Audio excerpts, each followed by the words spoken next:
భారతదేశమే ఒక ఋషిపీఠం.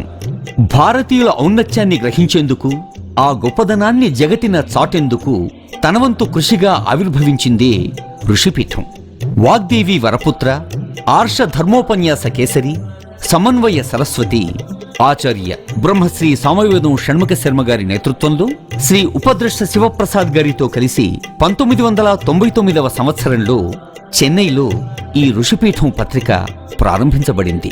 శ్రీ సామవేదం షణ్ముఖ శర్మ గారి అడుగుజాడల్లో ధర్మ ప్రచార రూపంలోనూ మరెన్నో విధాలుగా హార్దిక, ఆర్థిక సేవలు ఋషిపీఠం ద్వారా నిర్వహించబడుతూ ఉన్నాయి. ఈ సేవల్ని మరింత వ్యవస్థీకృతం చేసేందుకు, మరింత విస్తృతపరిచేందుకు ఒక మహా సంకల్పంగా 2011 సంవత్సరంలో హైదరాబాదులో ఆవిర్భవించింది ఋషిపీఠం చారిటబుల్ ట్రస్ట్. ఋషిపీఠం అనే పేరు భారతదేశానికి మరొక నామంగా భావించడం జరిగినది. అంతేగాని దీనికి పీఠాధిపతులు, పీఠాలు మొదలైనవేవీ లేవు. ఇక్కడ భారతదేశం అనాదిగా ఋషిపీఠం అంటే పీఠం అనే మాటకి సుస్థిరంగా ఉన్న చోటు అని అర్థాన్ని చెప్పుకుంటే, ఋషులందరూ సుస్థిరంగా ఉన్న చోటు భారతదేశమే. ఋషి అనేటువంటి మాటకు వేదంలోనే అనేక అర్థాలు ఉన్నాయి. ఋషి దర్శనాత్ అని, ఋషతి గచ్చతి ఋషి అని. దీని అర్థం ఏంటంటే జ్ఞానం కలవాడు ఋషి. ఇది ప్రధానమైనటువంటి అర్థం. ఇక్కడ ఒక శాశ్వత సత్యాన్ని అమోఘమైన తపశ్శక్తితో, సాధనతో దర్శించిన వాడు ఋషి. ఆ దర్శించిన సత్యం సర్వ ప్రపంచంలో అన్ని కాలాలకు, అన్ని ప్రజలకు కూడాను సరిపోయేటటువంటి సత్యాన్ని ప్రతిపాదిస్తాడు ఋషి. అలా ఋషులు చెప్పిన సత్యాలన్నిటి సమాహారమే సనాతన ధర్మం అని చెప్పబడుతున్నది. దానికి మరొక పేరు భారతీయత. ఇది ఋషులిచ్చిన విజ్ఞానం కనుక దీనికి ఆర్ష విజ్ఞానం అని మరొక పేరు ఉన్నది. ఇక్కడ ఇలా ఆర్ష విజ్ఞానము, భారతీయత, సనాతన ధర్మం ఈ మూడు పర్యాయ పదాలు. భారతదేశం యొక్క సంస్కృతి, నాగరికత, విద్యలు, విజ్ఞానాలు ఇవన్నీ కలిపి ఆర్ష విజ్ఞానం అని చెప్పబడతాయి. ప్రపంచంలో ఇతర దేశాలు ఏవి కూడా నాగరికతలో కన్ను తెరవక ముందే యుగ యుగాలుగా భారతదేశం ఋషులిచ్చిన విజ్ఞానంతో పురోగమించింది. నాగరికతని, ఎంతో విజ్ఞానాన్ని సాధించి చూపించింది. అయితే అది ఇప్పుడు గత చరిత్రగా మారిపోయింది. అనేక రకాల దాడులు, మన యొక్క నిర్లక్ష్యాలు, పాశ్చాత్యీకరణ మొదలైన వాటి ప్రభావం వల్ల మనదైన ఋషులిచ్చిన విజ్ఞానాన్ని మనం తెలుసుకోలేకపోతున్నాం. ఇది కేవలం మతపరమైనటువంటి విజ్ఞానం కాదు, మనిషికి సంబంధించినటువంటి విజ్ఞానం ఇది. అందుకు సర్వమానవ జాతికి కూడా ఉపయుక్తమైనటువంటి ఆ ఋషులిచ్చిన గ్రంథాల్లో, ఋషులిచ్చిన విజ్ఞానాల్లో ఉన్న అద్భుతాలని నేటి తరానికి తెలియజేయాలి అనే తపనతో ప్రారంభించినదే ఋషిపీఠం. 1999లో ఋషిపీఠం భారతీయ మానస పత్రిక అనే పేరుతో మిత్రుడు శ్రీ ఉపద్రష్ట శివప్రసాద్ గారి సహాయంతో పత్రికని స్థాపించడం జరిగింది. నిరాఘాటంగా ప్రతి నెల వెలువడుతున్న ఈ పత్రిక క్రమక్రమంగా పత్రికా సంస్థ నుంచి ఒక ధార్మిక సేవా సంస్థగా ఎదిగింది. తనకు అనేక కారణాలు ఉన్నాయి. ముఖ్యంగా వ్యాపార విలువల జోలికి వెళ్లకుండా ఒక మంచి విజ్ఞానమే విలువగా తీసుకుని ఋషులిచ్చిన అనేక శాఖల విద్యల్ని ఈ పత్రిక ద్వారా అందిస్తూ క్రమంగా ప్రవచనాల ద్వారా ఇస్తున్నటువంటి విజ్ఞానాన్ని కూడా ధ్వనిముద్రికలుగా తయారు చేసి పుస్తకాలుగా రూపొందించి అందిస్తూ ఇది క్రమంగా ఒక పెద్ద సంస్థగా ఒక రూపకల్పన జరిగింది. దానిలో ఇక్కడ పుస్తక ప్రచురణ, ధ్వనిముద్రికల అందుబాటు, దానికి తోడు పత్రిక యొక్క ప్రచురణ, ఈ మూడు జరుగుతున్నాయి ఇక్కడ. ఇలాగా ప్రవచనం, ప్రచురణ అనే రెండు అంశాలతో ప్రారంభమై ఎదుగుతున్న ఋషిపీఠం క్రమంగా తన వంతుగా ధర్మం చెప్పడమే కాదు, ధర్మాన్ని చేసి చూపించాలి, అది ఒక ఆదర్శం కావాలనే ఉద్దేశంతో ధార్మిక సేవా సంస్థగా మారింది. ఇందులో ప్రధానంగా విద్యని, విజ్ఞానాన్ని ఆధారం చేసుకుని ఋషిపీఠం ఉంది కనుక విద్యల్ని ప్రోత్సహించడం అని జరుగుతుంది. ఇక్కడ విద్యలు రెండు రకాలు. ఒకటి అధునాతనమైన విద్యలు, రెండవది ఈ దేశానికి మాత్రమే ప్రత్యేకమైనటువంటి ప్రాచీన విద్యలు. ఈ రెండింటినీ కూడా ప్రోత్సహించడం సంకల్పంలో పెట్టుకున్నటువంటి ఋషిపీఠం ఉపకార వేతనాలు అందిస్తూ ప్రతిభ గల విద్యార్థులను చక్కగా చదువుకునేట్టు చేయడానికై వివిధమైనటువంటి పథకాలని అమలుపరుస్తుంది. అలా ఏటా కొన్ని లక్షల ఖరీదుతో అనేక మంది విద్యార్థులకు ఉపకార వేతనాలు అందించడం జరుగుతుంది. రెండవది ఈ సనాతనమైన భారతీయ విద్యల్ని సంప్రదాయబద్ధంగా అధ్యయనం చేసినటువంటి విజ్ఞాన శాస్త్రవేత్తలని, విద్యావేత్తల్ని గుర్తించి వారిని సమున్నతంగా ప్రతిష్టాత్మకంగా గౌరవించిన ఉద్దేశంతో ఋషిపీఠ పురస్కార ప్రదానము అనే దాన్ని ఒకటి ప్రవేశపెట్టడం జరిగినది. దానిలో భాగంగా ధర్మాన్ని జ్ఞానాన్ని ప్రచారం చేస్తున్నటువంటి వారిలో ప్రథములైనటువంటి పెద్దలు బ్రహ్మశ్రీ మల్లాది చంద్రశేఖర శాస్త్రి గారికి ప్రథమతః పురస్కారం ఇవ్వడం జరిగింది. దానికి పూర్వమే సంస్కృత భాషలో మహాపండితులు గొప్ప వాగ్మి అయినటువంటి ఆచార్య పుల్లెల శ్రీరామచంద్రుడు గారి స్వర్ణోత్సవాన్ని వైభవంగా నిర్వహించింది. ఆ తర్వాత దోర్బల విశ్వనాథ శర్మ గారికి, ఆచార్య శలాక రఘునాథ శర్మ గారికి, రేమెళ్ళ అవధానులు గారికి, ఇలాగా మన యొక్క విద్యల్ని ఈ లోకానికి అందించడంలో నేటి కాలానికి తగ్గట్టుగా కృషి చేసినటువంటి మేధావుల్ని వరుసగా ప్రతి ఏడు సత్కరించుకుంటూ గత ఏడాది ప్రత్యేకించి ప్రతిష్టాత్మకమైన శిల్పాచార్యులు భారతదేశ కళారంగంలో గుర్తించదగినటువంటి మహాత్ములు శ్రీ గణపతి స్థపతి గారికి పురస్కారం ఇవ్వడం జరిగింది. అదేవిధంగా ఈ ఏడాది కూడా సంగీత రంగంలో ఆరితేరినటువంటి శ్రీ గరిమెళ్ళ బాలకృష్ణ ప్రసాద్ గారిని సత్కరించుకోబోతున్నాం. అదేవిధంగా అనేక ప్రాంతాల్లో ఉన్నటువంటి రకరకాల విద్యావేత్తల్ని గుర్తించి వారికి సత్కారం చేస్తున్నది. అది పురస్కార ప్రదానం పేరుతో మాత్రమే కాకుండా ఒక గౌరవ సూచకంగా ఋషిపీఠం చేస్తున్నటువంటి మహత్కార్యాల్లో ఒకటి. అలా బ్రహ్మశ్రీ చాగంటి కోటేశ్వరరావు గారిని తదితర పెద్దల్ని అందరినూ కూడా ఋషిపీఠం గౌరవిస్తూ ఉన్నది. ఈ విధంగా భారతదేశానికి సంబంధించిన కళలు, సంస్కృతి, నాగరికత, విజ్ఞానము, విద్యలు వీటిని పెంచి పోషిస్తున్న వారిని గుర్తించి సత్కరించడం వల్ల అవి ఒక ఆదర్శంగా తీసుకుని ఇంకా ఇంకా విద్యలు అభివృద్ధి చెందుతాయనే ఉద్దేశం ఒకటి. రెండవది, ఆ కళల్ని నేటి తరానికి అందించడంలో కూడాను జాగ్రత్త వహిస్తూ వాటిని భద్రపరుస్తూ చేస్తున్నటువంటి కృషి. ఆ తర్వాత మూడవ అంశంగా చెప్పుకోవాలి వేద విద్యను ఉద్ధరించడం. వేదం భారతదేశానికి మాత్రమే సంబంధించిన, భారతదేశం గర్వించదగిన ఒక విద్యా భాండ, అదొక మత గ్రంథం కాదు. అది ముందు మనం తెలుసుకోవాలి. వేదం అనే మాటకే జ్ఞానం అని అర్థం. ఈ వేదం యొక్క జ్ఞానాన్ని ప్రపంచ దేశాల్లోనే అనేక రకాలుగా అధ్యయనం చేస్తుంటే మన దేశంలో అధ్యయనం కొరబడుతోంది. వేదాన్ని కేవలం మతపరంగా చూస్తున్నాం. అలా కాకుండా వేదాన్ని మనదైన ఒక వారసత్వ సంపదగా, హెరిటేజ్గా మనం గుర్తించాలి. అందుకు ఆ వేద విద్యలో ఆరితేరిన వారు, వేద విద్యను ఉద్ధరిస్తున్న వారు, వారిని గుర్తించి ఆ వేద విద్యా సంస్థల్ని ఆర్థికంగా బలోపేతం చేయడం తర్వాతి ప్రణాళిక. ఆ తర్వాత గోరక్ష. ఈ గోరక్ష కూడా ఇక్కడ చెప్పుకుంటున్నది ఇది భారతదేశానికి మాత్రమే ప్రత్యేకమైనటువంటి ఒక సంపద అని గుర్తించారు. ఇక్కడ గోజాతి ఒక మతం పూజించేటువంటి పశువులని చెప్పడానికి లేదు. భారతదేశానికి మాత్రమే ప్రత్యేకమైన ఒక జాతి గోవులు ఉన్నాయి. వాటిలో అనేక విశేషాలు ఉన్నాయి. వాటి యొక్క పంచగవ్యాల ద్వారా అనేక రకాల రుగ్మతుల నుంచి బయటపడి ఆరోగ్యాన్ని పెంపొందించుకుని చక్కని జీవితాన్ని గడిపే అవకాశం ఉంది. గో ఆధారిత వ్యవసాయం వల్ల కూడా పుష్టికరమైనటువంటి ఆహారాన్ని మనం పొందవచ్చు. వీటన్నిటిని గుర్తించుతూ ఆ విధంగా గో సంరక్షణ చేస్తూ గోవుల్ని పెంచి పోషిస్తున్నటువంటి సంస్థలు ఏవైతే ఉన్నాయో వాటికి ఆర్థిక సహాయం అందించడం ఒకటి, ఋషిపీఠమే స్వయంగా గోశాలను నిర్వహించడం ఒకటి జరుగుతున్నది. ఇది ఋషిపీఠం ధార్మిక సేవా సంస్థ ద్వారా జరుగుతున్న కార్యక్రమాల్లో ముఖ్యమైనది. ఇంకొకటి ఆయుర్వేద వైద్య శిబిరం. భారతదేశానికి ప్రత్యేకమై ఇప్పుడు ప్రపంచ దేశాలన్నీ కూడా తలకెత్తుకుంటున్నటువంటి ఆయుర్వేద వైద్య విధానంలో పెద్దల్ని సంప్రదించి వారి ద్వారా ఆయుర్వేద విజ్ఞానాన్ని వ్యాప్తి చేయడం ఒకటి, ఆయుర్వేద వైద్యం ద్వారా అనేక మంది రోగుల్ని సంప్రదించి వారికి ఉన్నటువంటి రుగ్మతలను తొలగిస్తూ వాటికి కావలసినటువంటి సలహాలు, ఔషధాలు అందించడానికై ఆయుర్వేద వైద్య శిబిరాల్ని ప్రతి ఏడాది నిర్వహిస్తున్నాం. ఈ విధంగా ప్రచురణ, ప్రసారము, ప్రజాసేవ అనేటువంటి 3 రకాలైనటువంటి కోణాల్లో ఋషిపీఠం కృషి చేస్తూనే ఉన్నది. ఋషిపీఠం ఇటు ధ్వనిముద్రికల ద్వారా కానీ, పుస్తకాల ద్వారా కానీ అందిస్తున్నటువంటి విజ్ఞానానికి ప్రపంచం నలువైపుల నుంచి కూడా ఎంతో ఆదరణ, మన్నన లభిస్తున్నది. ఋషిపీఠం పత్రిక యొక్క ప్రయాణంలో ఋషిపీఠం చారిటబుల్ ట్రస్ట్ రూపొందించుకున్నాక భారత ఋషిపీఠం అనే పేరుగా మానస పత్రిక పరివర్తనం చెంది ఇప్పుడు అది నిరాఘాటంగా కొనసాగుతున్నది. అది అతి త్వరలో ఇప్పటి నుంచే అది ప్రభుత్వ అనుమతితో ద్విభాషా పత్రికగా రూపొందించుకుంటున్నది. ఇటు ఇంగ్లీష్, అటు తెలుగు, ఈ రెండింటి ద్వారాను మనదైన విజ్ఞానాన్ని, విద్యని అందించడానికి ఋషిపీఠం మరింత గొప్పగా, సర్వాంగీణ సుందరంగా కృషి చేయడానికి ముందుకొస్తున్నది. మొత్తం యువతని దృష్టిలో పెట్టుకుని వారిని నీతిమంతులుగా, చరిత్ర గలవారిగా, దృఢమైనటువంటి మనస్సుతో, దృఢమైన శరీరంతో వారు రాజిల్లేటట్టుగా చేయాలనే సంకల్పంతో ఋషిపీఠం కృషి చేస్తున్నది. స్వామి వివేకానంద చెప్పినట్టు a sound mind in sound body. చక్కని ఆరోగ్యవంతమైన శరీరం, ఆరోగ్యకరమైన ఆలోచన. ఇలాంటి వ్యక్తులతో కూడిన సమాజం చక్కగా, క్షేమంగా, శాంతిగా ఉంటుంది.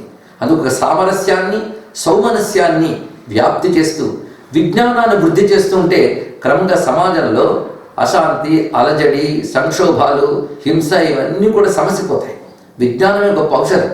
అందుకు విజ్ఞాన ప్రసారంతో సామరస్యాన్ని సాధించాలనే ఉద్దేశంతో సమన్వయమే సనాతనం, సామరస్యమే భారతీయం అనే నినాదంతో ఋషిపీఠం ఆది నుంచి కృషి చేస్తున్నది.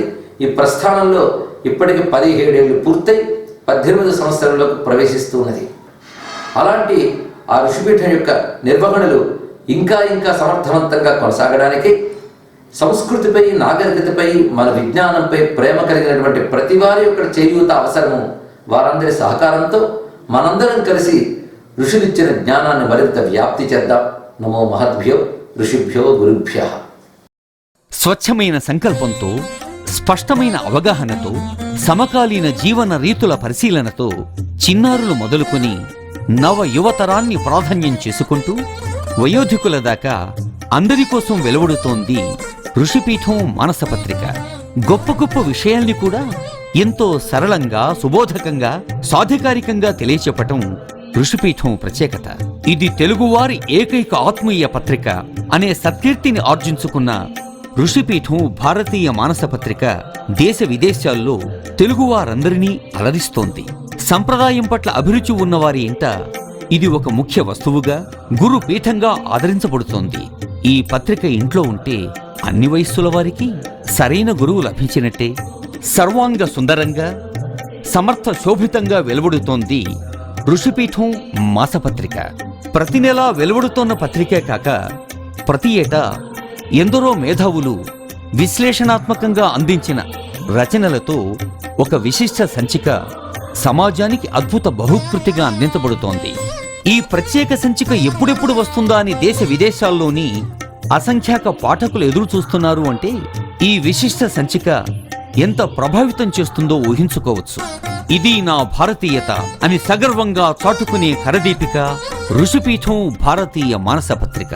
పత్రిక మాత్రమే కాక అనేక ఆధ్యాత్మిక గ్రంథాల్ని ప్రచురించి ప్రచారం చేయటం, అనేక వేదికలపై చెప్పిన మహత్తర ప్రవచనాలు అందరికీ అందుబాటులోకి తేవాలనే సంకల్పంతో వాటిని ధ్వని ముద్రికలుగా, దృశ్య వైభవాలుగా, ఆడియో, వీడియో, సీడీలుగా, డివిడీలుగా వెలువరించడం జరుగుతోంది.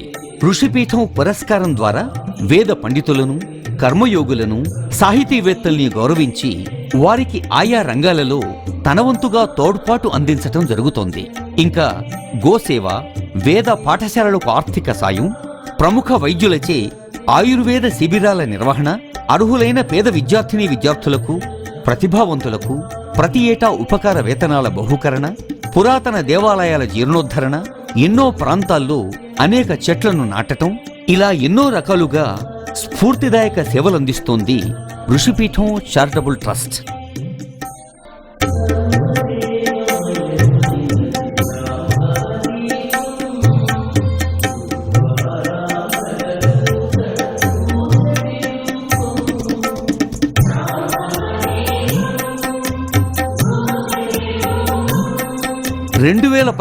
సంవత్సరం నుండి ఆర్షవాణి పేరుతో ఉచిత అంతర్జాల పత్రికను ఆంగ్ల భాషలో అమెరికాలో ఉన్న శ్రీ సూరిభొట్ల శ్రీనివాస్ దంపతులచే ప్రారంభించబడి తెలుగు రానివారు మాత్రమే కాక విదేశీయులకు సైతం మన భారతీయ సంస్కృతి ఔన్నత్యాన్ని చాటి చెబుతోంది.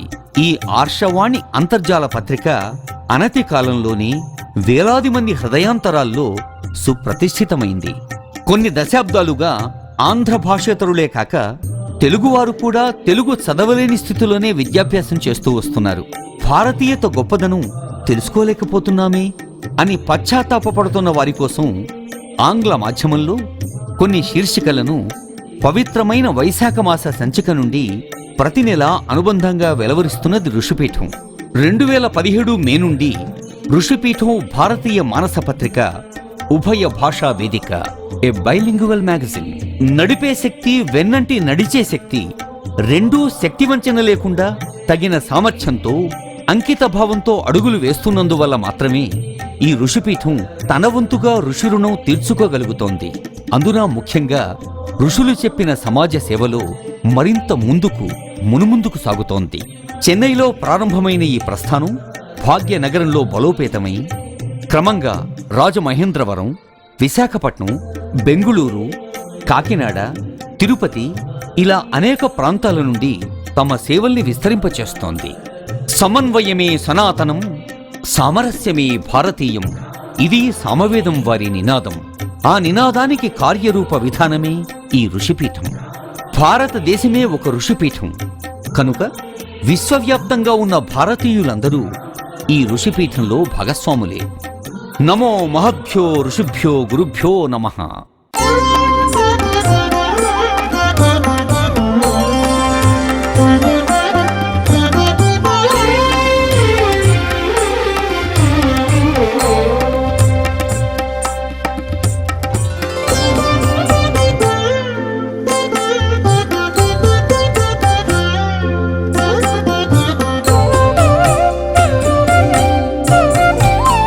ఇది ఆది దంపతుల ఆరాధన. ఇది ఋషి పరంపరకు మనం చేసుకున్న ఆరాధన. రే ధన్యులు వారే గణ్యులు. వేదమే జీవనానికి ఉజ్జీవనం. వేదమే మనుష్యుడికి ప్రాణమిస్తుంది. వేదమే బ్రతికిస్తుంది. వేదమే బంధ విముక్తుల్ని చేస్తుంది. వేదమే సుఖాన్ని ఇస్తుంది. వారే పుణ్యులు ముక్తులు.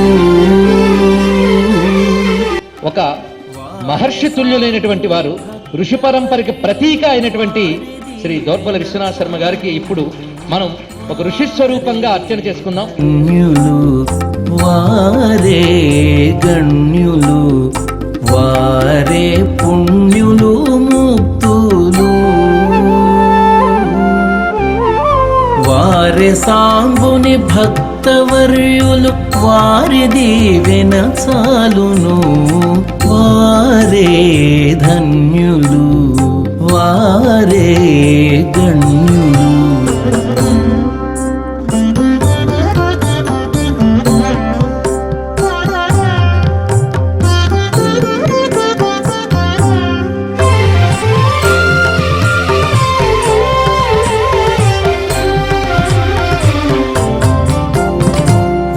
మహాభారతం. ఆ మహాభారతానికి ఇప్పుడు ఉన్నటువంటి వారిలో పూర్తిగా అధికారం కలిగి చెప్పగలిగినటువంటి మహాత్ములు వారు. అందుకే వారిని సత్కరించుకోవడం అంటే మహాభారత భారతిని సత్కరించుకోవడమని మా భావన. వారి పలుకుల శైవ మంత్రము పరవశముల మృగును. భారతంలో ఒక మాట అన్నారు, వృద్ధులొక లక్షయున్నను బుద్ధియ ఎవ్వరికి వారి పూజింపంగా ఈ ధరణీసులలో గుణవృద్ధని పూజించితిని త్రివిక్రమ భక్తిని. వారి చూపులే శివుని చూపులు, వారి చూపును మార్గము. వారి వేద గణిత విజ్ఞాన రత్నాలను, బ్రహ్మజ్ఞానామృతాన్ని పదిలంగా నేటి తరాలకు పంచుతున్న ఆదర్శ స్ఫూర్తి డాక్టర్ రేమెళ్ల అవధానులు గారికి సాదరంగా ఋషిపీఠ పురస్కారాన్ని సమర్పించుకుంటూ ధన్యులమవుతున్నాం. శంకర చరణ దాసులు హరసురక్షితులనకులు. దేవతానుగ్రహ పితృస్తప ఆచార్యస్య కృప. వారే ధన్యులు వారే గణ్యులు.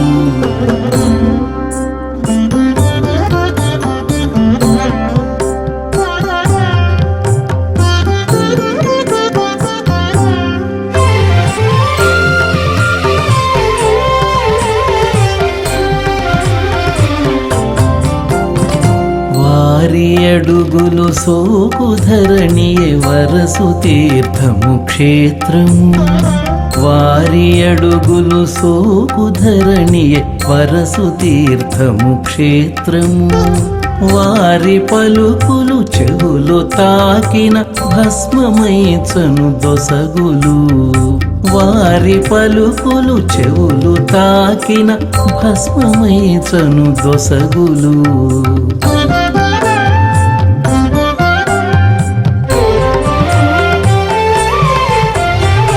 వారి సన్నిధి శివుని సన్నిధి వారి కృపయే చాలును. వారి సన్నిధి శివుని సన్నిధి వారి కృపయే చాలు. ఒక గొప్ప పెద్ద అందరిలో బాగుందని అనిపించింది. కొండంత అందరం ఆ పెద్ద సనాతన ధర్మాన్ని స్వయంగా అనుష్ఠిస్తూ ప్రబోధిస్తూ ప్రచోదనాన్ని కలిగిస్తూ ఆత్మసంస్కృతి దేశాన్ని సముద్రవింపజేస్తున్న ఆత్మీయ మిత్రులు పావన ధర్మమూర్తి శారదా స్ఫూర్తి బ్రహ్మశ్రీ జాగ్రత్త కోటేశ్వరరావు గారికి విషయపీఠం పక్షాన సాధారణంగా సన్మానిస్తూ సావవేదం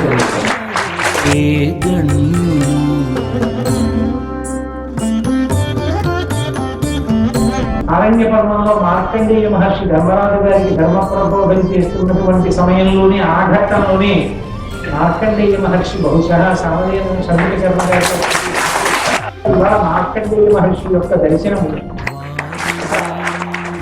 ఆ అమ్మవారు ఒకప్పుడు పక్కన కూర్చుంటే శంకరుడు నల్లగా ఉంది కదా అన్న భావంతో కాళీ అని పిలిచాడు. అమ్మవారు వెంటనే తన యొక్క రంగు మార్చుకుని గౌరీ అని పసుపు తెలుపులతో కూడినటువంటి వర్ణంతో వచ్చి పక్కన కూర్చుంది. ఆయన అన్నారు నీలకంఠేశ్వర శతకంలో, మా అమ్మని నల్లగా ఉందని ఈశ్వర మీరు నల్లగా నల్లని పిల్ల అని కాళీ అని పిలిచాడు. ఏ కంఠంతో మా అమ్మని నల్ల పిల్ల కాళీ అన్నారో ఆ కంఠం నల్లపడితే మా అమ్మ మాత్రం తెల్లమైంది, నీ కంఠం నల్లగా ఉంది. వారి సంగము నొందు వారలే పారమెరుగుట తథ్యము. వారి సంగము నొందు వారలే పారమెరుగుట తథ్యము. వారి షణ్ముఖను తుని కరుణకు పాత్రులును సుజ్ఞానులు. వారి షణ్ముఖను తుని కరుణకు పాత్రులును సుజ్ఞానులు. వారి దీవెన చాలును, వారి దీవెన చాలును.